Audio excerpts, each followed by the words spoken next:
మరోవైపు కరీంనగర్లోని మంత్రి ఈటెన్ల రాజేందర్ ఇల్లును కూడా ముట్టడించారు విద్యార్థి సంఘాల నాయకులు. ఇంటర్మీడియట్ బోర్డు నిర్లక్ష్యంతో స్టూడెంట్స్ చాలా ఇబ్బందులు పడుతున్నా ప్రభుత్వం ఎందుకు పట్టించుకోవడం లేదంటూ ధర్నా చేపట్టారు.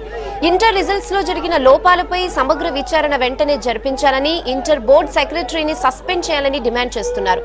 ఫీజు లేకుండా రీవాల్యుయేషన్ చేయాలని కోరారు. పోలీసులు నచ్చజెప్పినా ఆందోళన విరమించకపోవడంతో బలవంతంగానే అదుపులోకి తీసుకున్నారు పోలీసులు.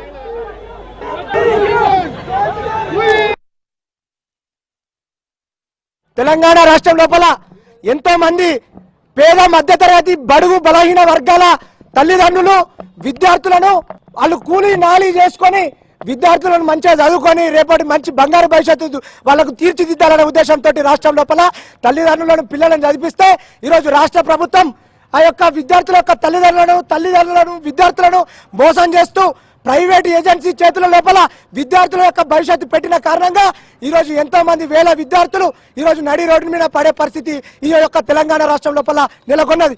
దీని కారణంగా వేలాది మంది విద్యార్థులు రోడ్డు మీద పడితే 17 మంది విద్యార్థులు వాళ్ళు రాసినటువంటి ఎగ్జామ్ లోపల సరైనటువంటి ఫలితాలు రాని కారణంగా ఈరోజు ఆత్మ బలిదానాలు చేసుకుంటే ఈ యొక్క తెలంగాణ రాష్ట్ర ముఖ్యమంత్రి కానీ ఈ యొక్క తెలంగాణ విద్యాశాఖ మంత్రి కానీ వాళ్ళకు ఎటువంటి సమాధానం చెప్పకుండా వాళ్ళ కుటుంబాల పరిస్థితులపైన అవగాహన తీసుకోకుండా ఈరోజు ఈ యొక్క రాష్ట్రం లోపల విద్యార్థులను నడి రోడ్డు మీద పరిస్థితులు కాబట్టి ఈ యొక్క రాష్ట్రం లోపల జరుగుతున్నటువంటి ఇంటర్మీడియట్ బోర్డు లోపల జరుగుతున్న అవకతవకలపైన వెంటనే విచారణ జరిపి ఆ యొక్క ఆత్మహత్యలు చేసుకున్నటువంటి విద్యార్థుల యొక్క కుటుంబాలను పట్టించుకొని ఈ యొక్క రాష్ట్రం లోపల ఈ యొక్క అవినీతి అక్రమాలకు పాల్పడుతున్నటువంటి ఇంటర్ బోర్డు కార్యదర్శి అశోక్ కుమార్ ను వెంటనే సస్పెండ్ చేయాలి.